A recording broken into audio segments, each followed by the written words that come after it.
It's the Buckeye Leafcast with your host, Andy Evans, and special guest, Kevin Imes. I had a friend of mine, she just bought a house. She had a housewarming party at 5 o'clock. I'm like, the game starts at 4:30. She's like, well, we're playing Army. And I said, I don't care who we're playing. The game starts at 4:30. I'll be there at 9, maybe. You're telling me that you and your wife are going to have a conversation about what kind of paint you want in your living room? So I'm not coming. And now, it's the Buckeye Leafcast. Ladies and gentlemen, you've gone and done it again. You've downloaded another edition of the Buckeye Leafcast with your hosts. I'm Andy Evans, and coming along for the ride once again this week is my man. Get to know this name quite well, folks, because you're going to be hearing a whole lot of him throughout this 2019 football season. I'm talking about the one and only Mr. Kevin Imes. Good morning, Andy Evans. How you doing today, brother? What's a dude? Man, once again, Kevin, I'm feeling great. We are waking up here on a Sunday. The weather might not be as nice here in Central Ohio as it was last weekend, but the fact that the Buckeyes once again, not only winning their game on Saturday, but doing it in style and just absolutely decimating another Big Ten opponent is a great way to spend a Sunday, brother. I can't think of any better way. Can you? No, not at all. Absolutely. And if you want to get the attention of the college football playoff folks, way to do that is to handle some business in a pretty tough environment in Nebraska and Lincoln, but put up some nice style points. We looked exceptionally well on both sides of the ball yesterday. 48-7, Kevin. Final score. 5th-ranked Ohio State Buckeyes just walked all over the 3-1 Nebraska Cornhuskers, as you said, out there in Lincoln. And yeah, that's not an easy place to play. And the fact that Ohio State rolled in there and took care of business, they were only, air quotes, only 17.5-point favorites. And at the end of the first half, it was 38-0. Buckeyes were just absolutely looking dominant on both sides of the ball. Our buddy Justin Fields, 15-21 through the air, 212 yards, 3 touchdown passes, and no interceptions. Did take 3 sacks, however, but nonetheless looked really good in the win. He also chipped in, almost had his second 100-yard game of the season, had 95 yards rushing, actually, he had 72 yards rushing. 72 yards. Yeah, because of the sacks, my bad. He did have 72, but nonetheless, technically 12 carries, 72 yards, and had that touchdown run. Also a 41-yard scamper who helped in those 72 yards, but looked good. Rushing wise, though, Kevin, 368 total yards on the ground. Our boy JK chipped in nearly half of those yards, 24 carries for the day, 177 yards, yet not able to get into the end zone. So, yeah, I mean, I get it. I love to see him score, of course. I looked over at my wife last night and I said, man, I hope he gets to 200. And then, of course, Master Teague comes in there and spells him a little bit, ends up doing over 100 yards himself with 2 touchdowns. Well, so I love Dobbins. I love seeing him play, and I like the changeup. I know we talked about it last week, and I'm not saying that Dobbins isn't a hard runner. He's a hard runner, but Master Teague, my goodness sakes, he looks like a mini Emmitt Smith out there. Oh man, he is. It's back in the day, I remember when Clemson had. Who were those guys' names? But they were. A couple of guys, they were like Flash and Dash, I remember. Okay, I know what you're talking about. Yeah, and remember when USC had Reggie Bush and what was the one other guy's name? what the hell was that guy's name that was opposite Reggie Bush? But they called him Thunder and Lightning because one guy... Thunder and Lightning, yeah. Reggie Bush was obviously the Lightning and was so fast, and the other guy, which, God, I can't believe his name escapes me right now, was the Thunder part. And that's who, both these guys remind me of that kind of tandem. However, they both have both parts of their game. Dobbins will lower his head and will take people on and will just fight for yards.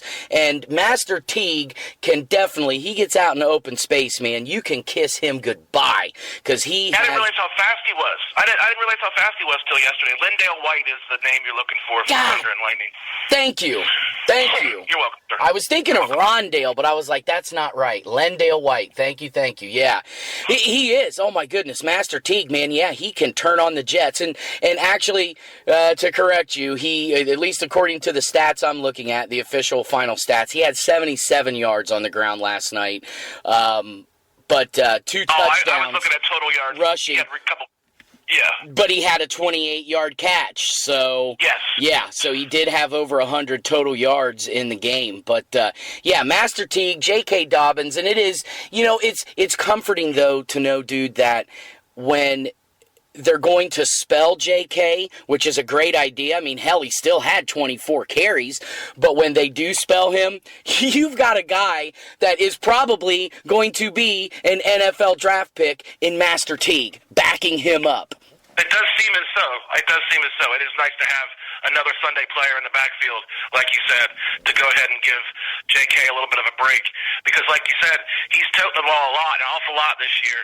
I was completely surprised by how many times we ran the ball yesterday. That's a lot of yards on the ground. I know that we want to be balanced, but it just seemed like it was a run show. And I wanted to see the gun show, damn it. It's the gun show. Whip out the guns, baby. 53 carries last night for 368 yards. That was the most yards rushing, Kevin, they've had since their season opener last year against Oregon State when they ran for 375. But this is their second 300-yard game of the season because they had like 306 against Indiana a couple weekends ago. But, Ryan Day, that was the one thing that they were talking about as far as the game plan against Nebraska was concerned, is they knew that they could come out and run the football, and, that indeed they did. Yeah, and they look very strong doing it as well. Yeah. So it is nice to see. And it's not like Nebraska's offensive line is Miami, or defensive line is Miami's defensive line. Nebraska is a legit Big Ten team, so maybe they could win the West. I don't know, second place in the West, but still, it's not like they weren't pushing around, 250-pound linemen. They had some big linemen on that side of the ball. Yeah, well, and that was kind of the one knock on Nebraska, though, is that their rush defense was not real good. So through 5 games now, as far as their rushing statistics are concerned in the Big Ten, they're like third from last. Only Rutgers, who is dead last, and Michigan are worse against the run right now than Nebraska. Well, that's good. Yeah, I mean, gee, even eat Christmas, Yeah, that was just that was good to see that the Buckeyes could pile on the yards on the ground, and only 22 passes all game. Justin Fields threw 21 of them, but still, 212 through the air, 3 touchdowns, no interceptions, and some guys getting in on the act last night, receiving. KJ Hill, 5 catches, led the team, was second in yards with 39, had a touchdown grab on all 5 of his targets. He caught every single pass. Austin Mack led the team in receiving yards with 66 on 3 catches. Also had a touchdown and had a beautiful 38-yard out and up route that he completely broke the ankles on that Nebraska cornerback. I don't know if you remember that play or not. I do, very vividly. Yes, I do. God. Nice out and up. I'd like to see him get his hands on the ball the correct way. He had his hands up, not out. He looked very nice on that catch. He looked very nice. Just the fact that, he went out, jukes his head to the right, makes the defender bite and then just cuts it upfield.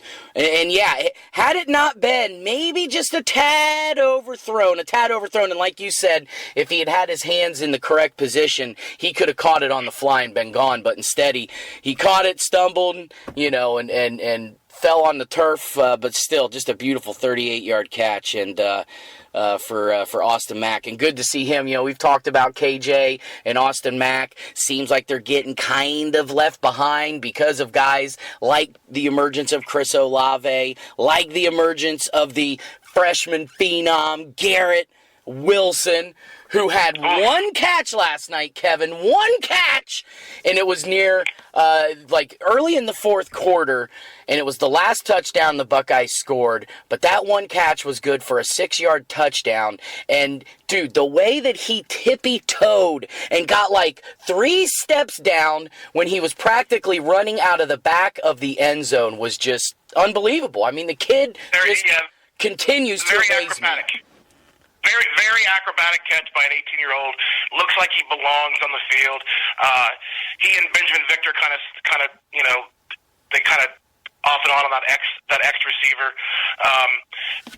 I don't know what else to say except, good God. I mean, it looks like he's next, right? I mean, he's catching that ball.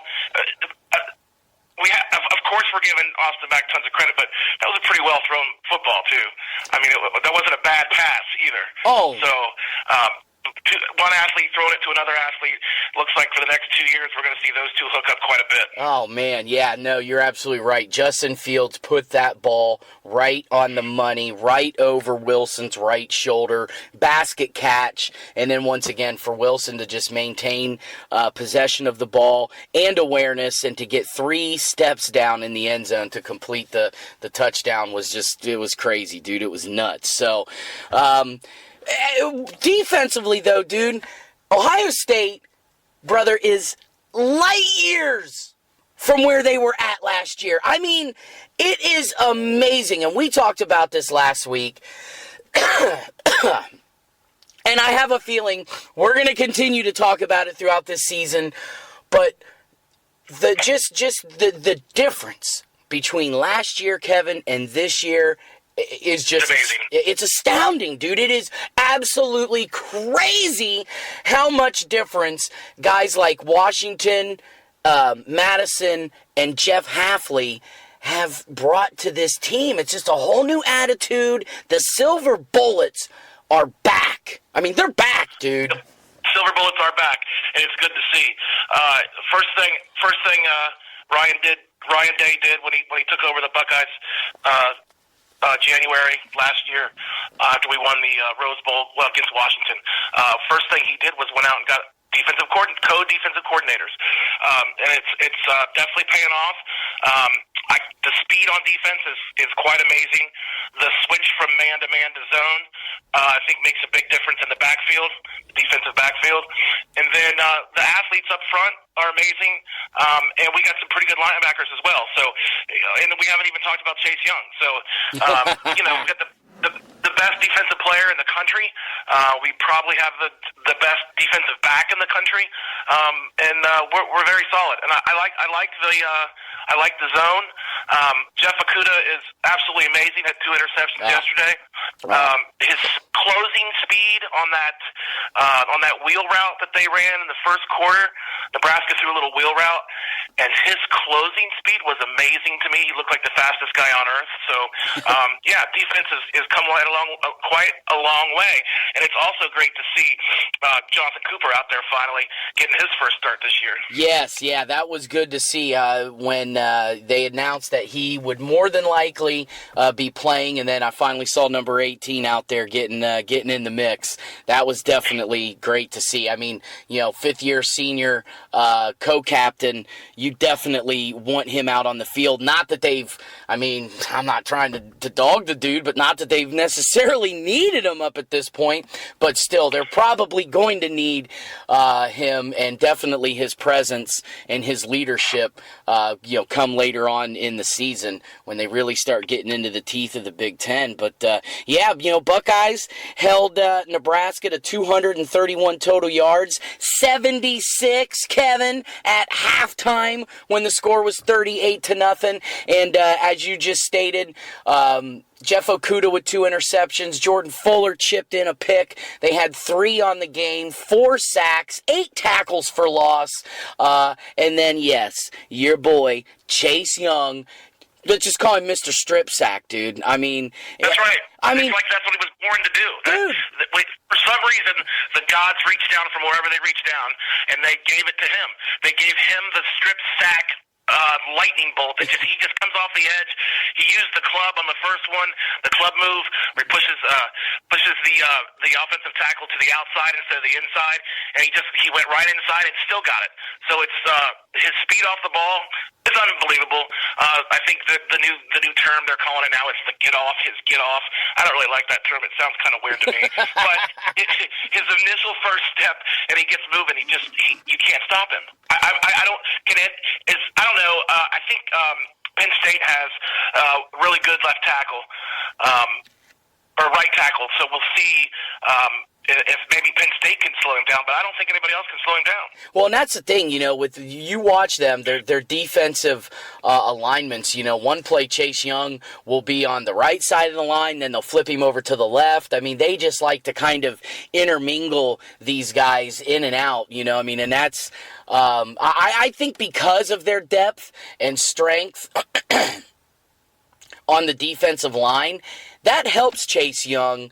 Because they're wearing, it helps everybody, but when you got a guy like Chase Young, who's not necessarily out there for every single play getting tired, and he's staying fresh, he may have only had 3 tackles and the 1 sack, but he's still getting in the backfield and making disruptions. And when you have a deep defensive line where you can keep a guy like Chase Young as fresh as possible for a majority of the game, dude, it's lights out, baby. It's over. It's all over.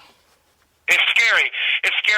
What you would like to see from an offensive standpoint when you're going up against somebody like a Chase Young is you'd like to see the back be able to rub off a little bit and help on the outside there, but they really can't. They can't do that because there's so much disruption coming at them at all times, at the offense at all times.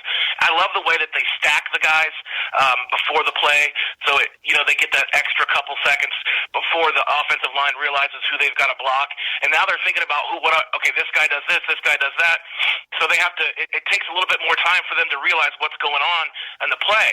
So I'm really excited about that aspect of it too, the way they stack the defensive linemen until the offensive line comes out. Yeah, unbelievable, man. When you have that kind of depth at defensive line, you are going to be creating all sorts of headaches and problems for the other offense. And you mentioned Jeff Okudah, 2 interceptions. Dude, are we finally seeing the Jeff Okudah that we have been waiting to see for the last 2 years?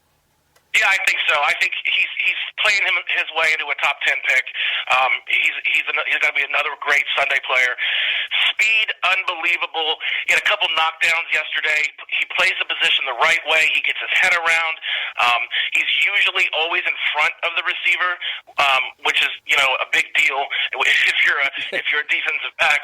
So I haven't seen him out of place very often. Like I said earlier, playing the zone defense makes a huge difference for these guys. It makes it harder for the offense to attack certain spots. You have to have really good receivers when you're playing a zone defense because they've got to run really, really crisp routes. When you're playing man-to-man, the receivers can kind of improvise a little bit, kind of get away with being sloppy. But when you see that defense like they're playing this year, that zone defense, it makes it a lot harder on the offense. And then when you have closing speed like Okudah,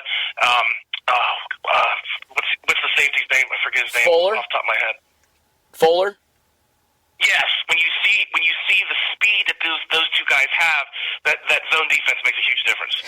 Why in the hell weren't they playing zone before? You know, I mean, seriously, like, I don't get it. I would think that mixing in some zone, I mean, you don't primarily want to play zone all the time because that does open up some holes in the defense. But you're constantly playing man, like you said, you're going to wear out the defense. You know, the defensive backs are going to get worn out because they're constantly chasing a guy around the field.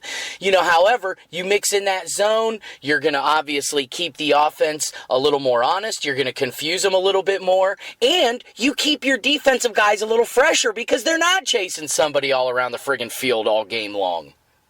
Yeah, I think a lot of the reason why we didn't have a lot of zone last year is because athletes. I think that Urban Meyer loves athletes on the football field. I mean, that's what he's been doing for the last 20 years. So I think a lot of that has to do with the fact that Urban Meyer thought that he had better athletes, and you play man-to-man when you think you have better athletes. Not that we don't have better athletes now, because of course we do, but all it does, like you said, is it allows the defensive backs more movement and less strain. So they're freer, and they might be moving around a little bit more, but they're not as strained playing somebody man-to-man and, like you said, chase them around the field all the time. Yeah, and you brought up the linebacker play. Baron Browning, Malik Harrison, both tied for the team lead last night in tackles, each with 7. Malik Harrison had a 4-yard sack. Browning had a tackle for a loss as well as half a sack. Jordan Fuller, 6 tackles in that pick last night. Pete Werner, did he get arrested after the game for that hit he put on that dude? I think that he's texting me now for bail. Okay. Yeah. Man. I'll take care of it. All right, yeah. See what you can do to get old Peter out of jail, man. That was just, dude, he just clobbered that guy last night. I mean, whew, boy. This defense just, once again, light years from where they were last year, and it's great to see the Silver Bullets back, dude. Yeah, I tell you what, when he made that tackle, I think my testosterone level raised. So I can't imagine what it did for that young man. I think if you were any sort of football fan and a lover of Ohio State football, man, your testosterone level just jumped up after he just laid the wood to that dude. I mean, just absolutely great old school football tackle. That was nice. Old school, man. That's it, and that's what it seems like this defense is doing right now. They've gotten back to some basics. They're tackling better. They're not trying to do this, I'm going to crush you with my shoulder instead of, I'm actually going to hit you with my shoulder and then wrap my arms around you to ensure. Yeah, I didn't like that. I never did like that, where they just I don't know what, that was like a thing.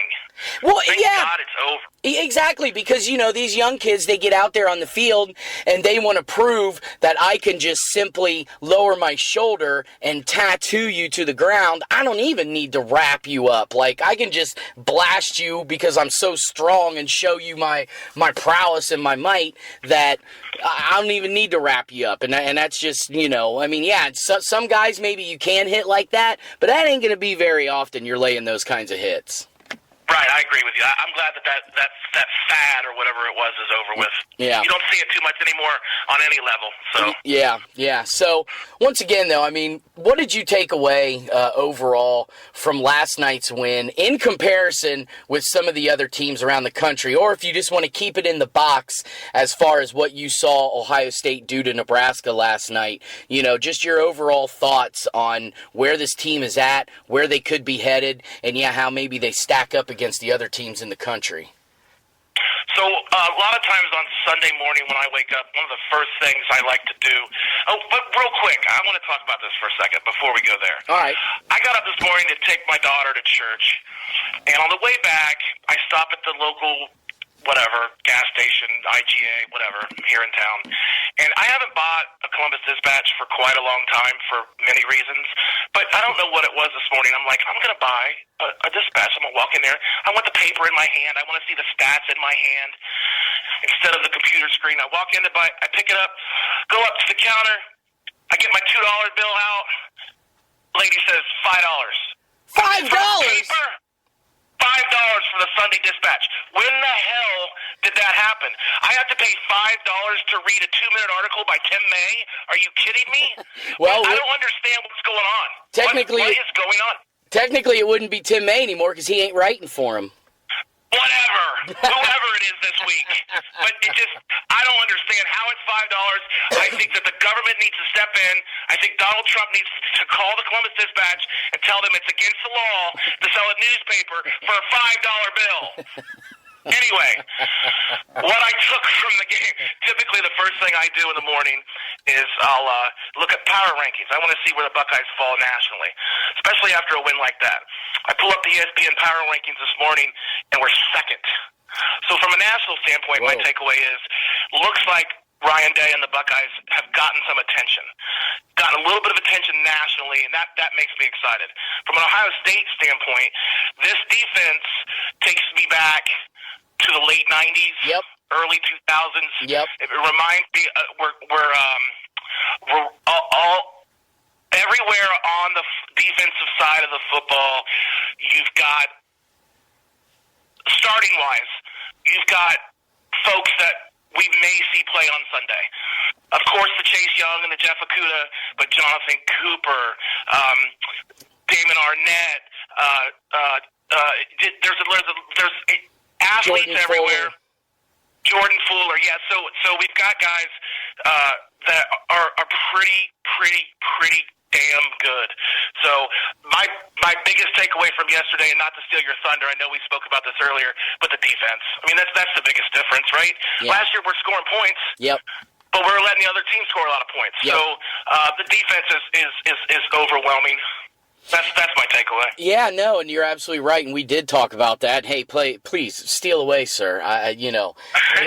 When it comes to us talking football, man, I mean, let's get it out there, and regardless of who says it, say it. And you're absolutely right. We talked about it, and I did say, the one thing that really makes Ohio State look as dominant as they are right now is obviously the defense. Last year, when you're beating Oregon State, one of the worst FBS Power 5 teams in the country, granted, you're laying 77 points on them, but you're still allowing them to score 31. And think about Nebraska last year at home. A team that had won 2 games, and granted had won those 2 games the 2 weeks prior to playing the Buckeyes in the shoe last year, but still let that team, who was like 2-6 in that game, score 31 points. And come back pretty strong in the second half. Remember that second half? They really came on strong. I agree with you. Nebraska 31.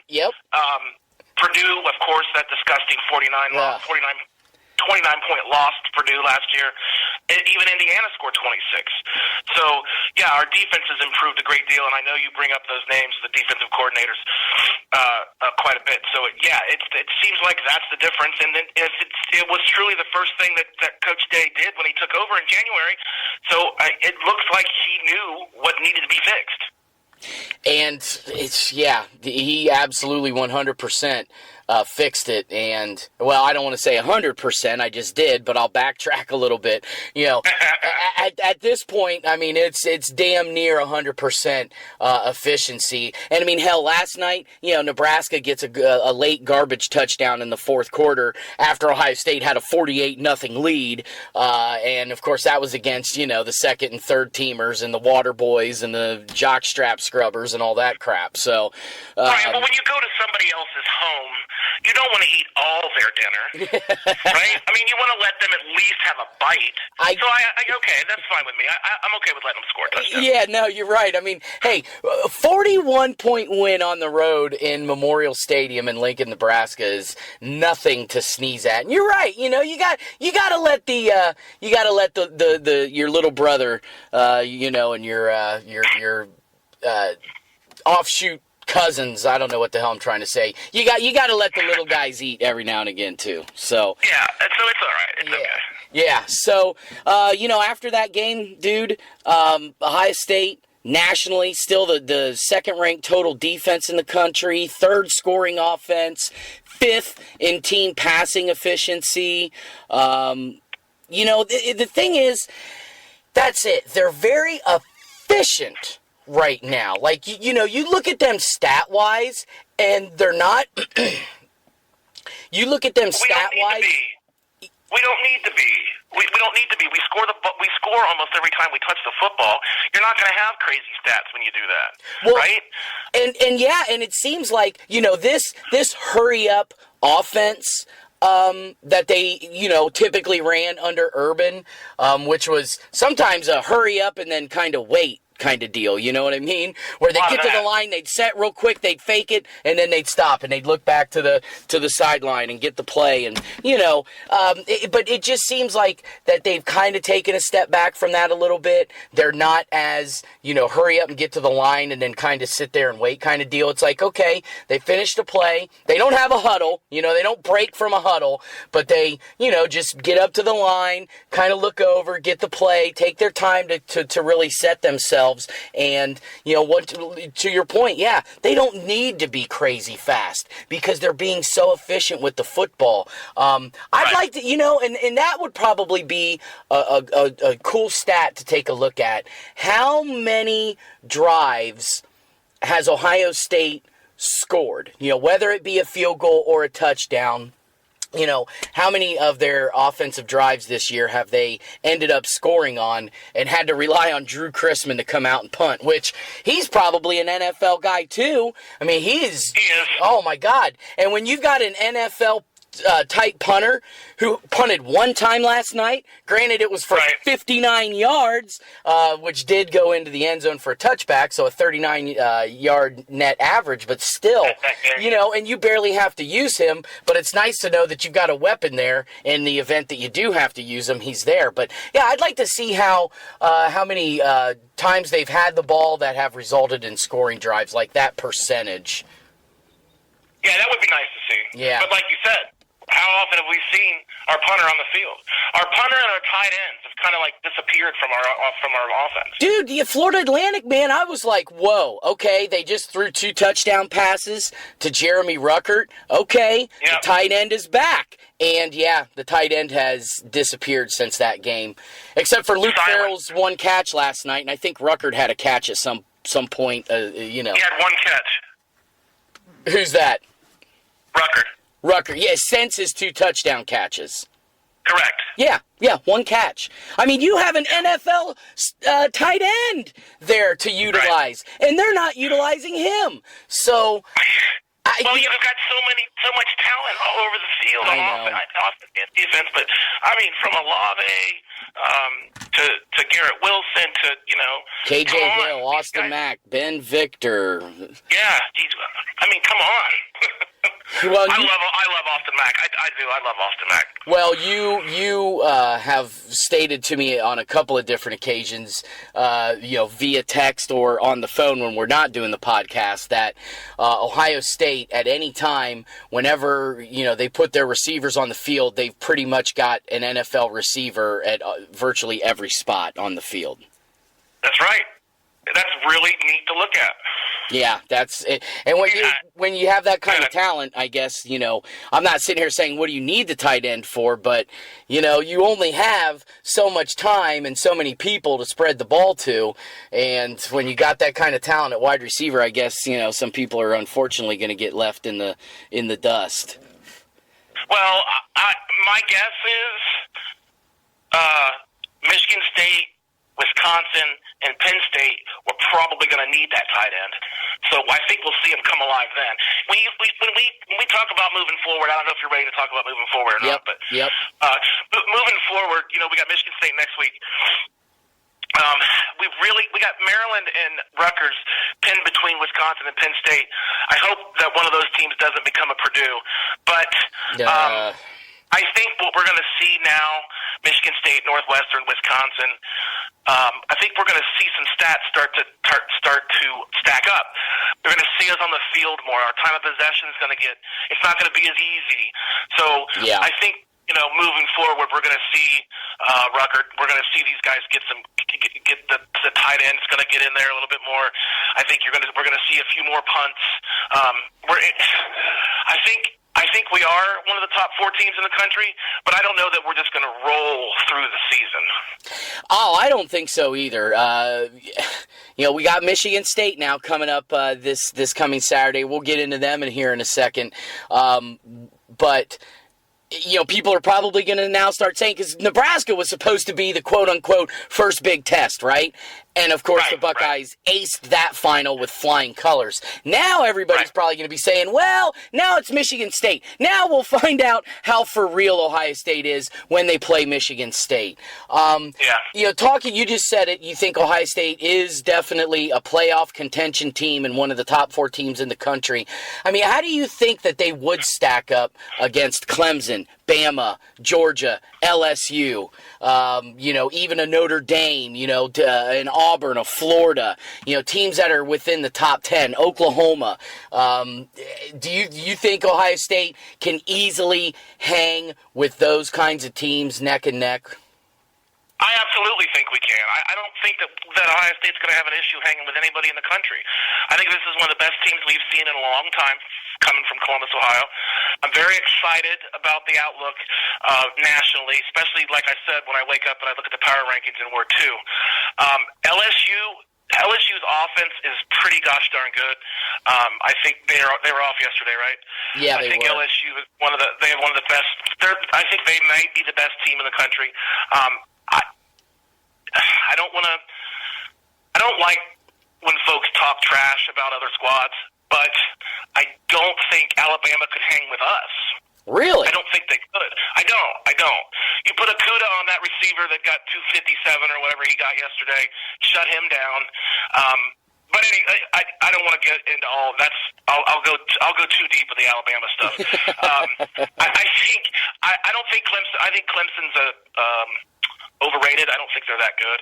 I think that when you play a type of schedule that Clemson plays, it benefits you a great deal because you're fresh every week, and then when you have to play somebody in the playoffs, you're fresh. You're ready to go. Nobody's injured. Nobody's hurt. Nobody's tired.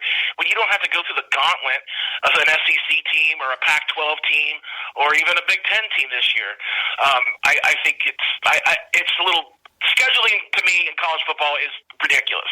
Auburn, I think Auburn is very, very good on defense. But then yesterday I'm watching Auburn play, and they looked amazing on offense. I think they had 3 different running backs score a touchdown yesterday in the first half, I think. I mean, they looked amazing. So my look is LSU, Auburn, us. Not in a ranking, but LSU, Auburn, and us as probably the top 3 teams, and then I'll go with Clemson and Alabama 4th and 5th. Yeah, I tell you what, man, after Clemson's game last night against North Carolina now, I mean, give North Carolina a ton of credit, but the one knock on Clemson so far this year is that they just haven't looked real crisp. They haven't looked as dominant, especially offensively, like they were last year, and Trevor Lawrence just looks kind of a little bit off, you know what I mean? Yeah, but when you win 20 games in a row, I know. It's hard to knock that. That's what's crazy. They're the defending national champs. They won all 15 games last year, and they've so far won, 4 or 5 to start the season now. And we'll... the last game they lost was the national championship to Alabama. Okay, there you go. So that's the last game they lost. So I think when you win like that, it's hard. It's got to be hard. We all know that Clemson is worlds better than North Carolina, and that's why Mac Brown went for the 2-point conversion. We get it. I understand what he's doing. The longer that North Carolina was on the field with Clemson, the worse it was going to get. So I get it. I do get it. I hate the call. I don't like. I hate the play call. Terrible call. Well, and if the quarterback, if Howell had handed off to the running back on that play, it was a read option. We'd be talking about something else. Yeah, we'd be talking about something else. That running back had a clear lane up the middle. Now he probably would have met somebody at the goal line, but I think he would have been in for 2. But you'd like to see that he would have been able to run. That was a defensive back. It wasn't a safety. It was a corner from the backside corner, because they didn't have anybody split out on the wide side of the field, and they ran a basically a triple option, but they ran an option. They ran an option to the short side of the field. Yeah. But anyway, that's their problem, not ours. Right. Yeah, I'm starting to think now, are these teams going to be able to hang with us instead of us hanging with them? I think that's the question. Wow. I think LSU is the best team in the country, though. Yeah, wouldn't that be fun to take them on and have a little reunion with Mr. Joey B? Yeah, Burrows and Fields going at it. Yeah. The two guys that transferred. Yeah. You know what I learned yesterday? I didn't know this. Did you know that Fields initially committed to Penn State? No, I did not. That was something that they said yesterday during the broadcast, and I didn't realize that. Huh. Yeah, no, I didn't. Yeah. I didn't realize that either. So then what do you think? This weekend, Sparty, they're going to be ranked. I think they're, like 24th or something like that? I think they were 24th yesterday. We'll see if they move up a little. What they score, 59 yesterday? Yeah, actually, they round out the top 25, at least according to the AP top 25. Yeah. 25, yeah, and they decimated. God, no. Wait, time out. Back up. No, they had a crazy tight game at home with Indiana yesterday. Oh, that's right. Michigan scored 59. Michigan rolled Rutgers. That Rutgers team, you said, hey, don't overlook Rutgers. And, don't sleep on Rutgers. I guess they could have slept all they wanted, huh? I'll take that one. No, so yesterday was 40-31. They played at home, right? Yeah, I think it was, God, what was the final score? Yeah, it was home. Oh, that's right, yeah, because it was 34-31, and then they got a stupid, cheap scoop and score, fumble in the end zone. They recovered, like, at the very end of the game to put the capper on it. So that 40 so they give up 31 points to Indiana at home. Yep. Okay? Yep. What do you think is going to happen to them in 6 days at 7:30 at night, with Ohio State possibly being ranked 3rd or 4th as we move up? I think we move up. I think Clemson falls and we move up. But anyway, what do you think Michigan State's going to give up in Columbus, Ohio at 7:30 at night? Everybody's had all day to get lathered up. People are going to be crying. Night game at Ohio State is a sight to see, and I think Michigan State's going to be in trouble. Well, the one thing that the Spartans can kind of hang their hat on, their offense is pretty smelly. I have never been impressed with Brian Lewerke. He's just who he is. I mean, he's in an offense where, quite frankly, the head coach, D'Antonio, he's a defensive guy, of course. But he really doesn't care. I don't want to say he doesn't care about the offense, but he would obviously rather focus, his team on being stout defensively. And they're not bad this year. I think they're like 4th in the Big Ten overall defense. They are 2nd, I know that, against the run. They're only allowing 55 yards a game on the ground. Their pass defense, however, a little susceptible through the air, but I think they're right around the middle of the conference in pass defense. But I would gamble to say, once again, the glass half empty, the pessimist in me, the guy who wants to play a little bit of reverse psychology on myself. I always try and temper my expectations and pull them back. But at this point, Ohio State is completely blown away all of my expectations on both sides of the football. I knew they were going to be better defensively this season, but not to this extent. And, welcoming in a Michigan State team with a very average at best, if not below average offense against this Ohio State defense, and then, just the way that Ohio State offensively has been rolling, I wouldn't doubt if it gets ugly this weekend. And by ugly, I mean, 3 touchdowns or more. Yeah, so the one thing about Michigan State is, like I said, I don't like to talk trash about other squads. 1998. Remember 1998? Do you remember that game? Oh, I was at that game. I remember it I was at that game, too. I was actually sitting in the old Block O. So was I! Yeah, so that's odd. Okay, so you remember the game. Nick Saban's the head coach at Michigan State, that bastard Nick Saban. 2 days before before the game, my buddy Phil Pack and I bought tickets to the Fiesta Bowl in Tempe, Arizona, because that's where the BCS National Championship was going to be played. And we were 100% sure we were going. 100% sure. So we're sitting in Block O.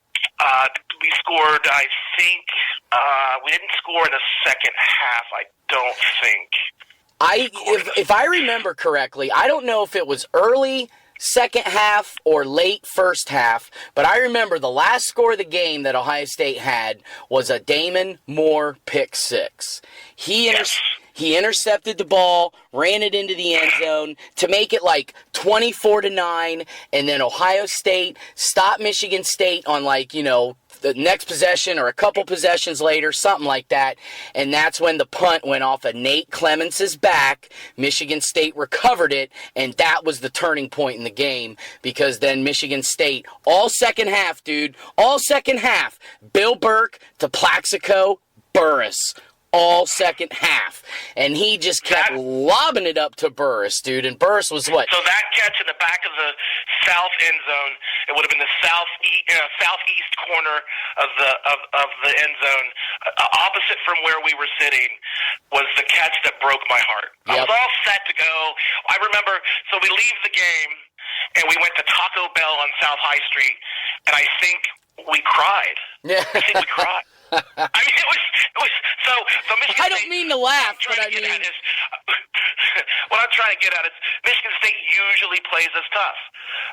Okay, but with that being said, you give up 31 to Indiana at home. Come on. Well, yeah, and heck, you can even go back just 4 years ago in 1998. Only loss Ohio State had that whole year at home to Michigan State. 2015, defending national champs. That was a night game, too, yeah. Night game, Michigan State in the shoe. Yeah, the terrible offensive play calling. Zeke was in the hospital earlier in the week with a big fat goiter on his leg that had to get surgically removed. And they lose on a last-second field goal, 17-14. However, let's just go back 2 years ago to the last time the Spartans were in the shoe, toting the nation's best rushing defense, and all Ohio State did was put up like 335 yards on the ground and 35 points. So, and it was like a 35-3 game. So, That's Mike Weber. That's Mike Weber's coming out party, right? Yep. Yeah. Yep. Okay. Yeah, he went nuts in that game 2 years ago, just berserk. Yeah. So, having said that, I don't know if they've even come out with a line yet on the game. I'm sure somebody probably has. You probably would know that better than me. I just don't pay attention to lines and over-unders and that kind of stuff very much. But at any rate, whatever the line is, I would say they're going to beat it. I mean, they're probably favored by 15, 17. They're going to go into the game, favored, something to that extent, I'll bet. And hey, I wouldn't doubt it if, like I said, it's a 3-touchdown game. At this point, I don't see them running into a very hard team until, quite frankly, Wisconsin. Wisconsin's going to be rough. I'm looking forward to it. But Wisconsin's going to be we can't look ahead, Andy. We can't look ahead. You're right. We're looking too far ahead. Yeah, so I do like the lines. I get a little excited about those. I do a little dabbling in that. We're a 13.5-point favorite in that game. Okay. So we're at home. It's at night. It's 13.5. I think I would jump on that number right now. Yep. Because I think Ohio State covers and covers big. Michigan State does have a little bit of an offense. I'll give them that. Let's say, just to be nice, let's say 49-10. Whew, boy, I guess that doesn't sound too nice to me. But it sounds nice. It does sound nice compared to what some of these other squads are doing, like Alabama and Oklahoma, and that's true. Hell, even Auburn. Yeah, they're just throwing points on the board just to throw points on the board. Well, we are talking about an Ohio State team that won 76-5 2 weekends ago. So Yeah, well, I mean, that was. What are you going to do? What are you going to do when they can't even stop your fourth-string running back? I mean, come on. Yeah, no, I know what you're saying. Yeah, at that point, yeah, I mean, you can't not let guys play and score if if you still got your first team out at that point, then yeah, come on. But when you got your third and fourth, stringers out there and they're still scoring, then yeah, I mean, there's not much you can do about that. But so 49-10. Once again, I'm going to play a little more conservatively. I'm not impressed with Michigan State's offense. I could see them scoring at least 10 points.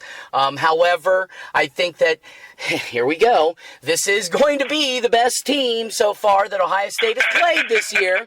And this is going to be the big test for the Buckeyes this coming weekend because it is going to be a ranked Michigan State team. Technically, this is going to be the first ranked team that Ohio State is going to play.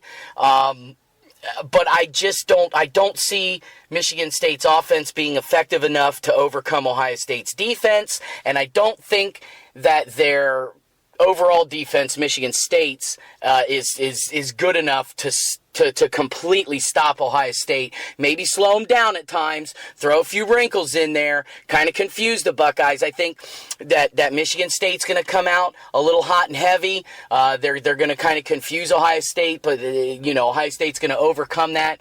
As the game goes on, they're going to figure them out, and I think Ohio State puts 31 points on the board, and I'm going to go with 10 as well. So I think 31-10. Yeah, I'm going to pull back a little bit, reserve myself, but I think a 31-10 game, that still covers the spread, and you win by 3 touchdowns against a ranked Big Ten opponent that's in your division. That's going to be a key win for later on in the season for both teams, whoever wins. But yeah, I think the Buckeyes get it done for sure. Yeah, we'll take care of business, and then who's next? On to Wisconsin? No, Wisconsin's not until the end of October. There's somebody else mixed in there. I forget after Michigan State. Well, I think you just said it. Don't they have... Well, no, that's between Wisconsin and Penn State. Yeah, between Wisconsin and Penn State, it's rough. We got Northwestern the next week. Okay. And that's a late game in Chicago. Yeah, so. Friday night, 8 o'clock game. That's weird. I don't like that. Yeah, well, I don't know what that's about. I have to talk to the scheduling gods. TV, man. It's all about TV. Oh, Jesus. Getting those, whatever. I know. But, well, hey, brother, before we wrap it up, anything you'd like to talk about, or have we covered all bases, you think? I would really like for somebody to talk to the Columbus Dispatch about their price for Sunday paper. I mean, come on. You hear that? Bill Rabinowitz or Joey Kaufman or Ray Stein, somebody over there at the Dispatch, talk to whoever is setting the prices of your Sunday paper, because it's obviously they're gouging me. That's why you ain't buying it next week, I'll bet. No, I'm not. You know what? I didn't even get to this part of it. They don't even have the line for the game. It was too late for them. They don't have the stats. Huh. Well, yeah, and that's the foibles of paper. You know what I'm saying? You have to have like your articles in at a certain point so it can hit the print and be distributed. Yeah. So yeah, those late games are kind of screwy when they don't they don't have everything in them. But it's not like it was 1 o'clock in the morning. For Christ's sake, they have all their articles written. They could have put the line in there. If you look at the paper today and you look at the standings in the Big Ten, we're number 2 behind Michigan State because they have 2 wins and we only have 1. Yeah. Okay, that's... So, I mean, come on. It's Columbus. It's Ohio State. You can't keep one guy there late to put in... I don't know. Whatever. I digress. There you go. My man Kevin Imes sounding off here on the Buckeye Leafcast, letting everybody out there know what needs to be done here in Central Ohio when it comes to our local damn newspaper. So, hey, Kevin, thanks for coming on, brother. I much appreciate it, as always, man. And I can't wait to do this again next week and talk about another big Buckeye win over Sparty. I appreciate it, Andy Evans. Thanks for having me. I always enjoy this. This is going to be a new tradition, I hope, for us, and this is great. Yep, absolutely. The tradition has begun, sir. Trust me, and this is only the beginning.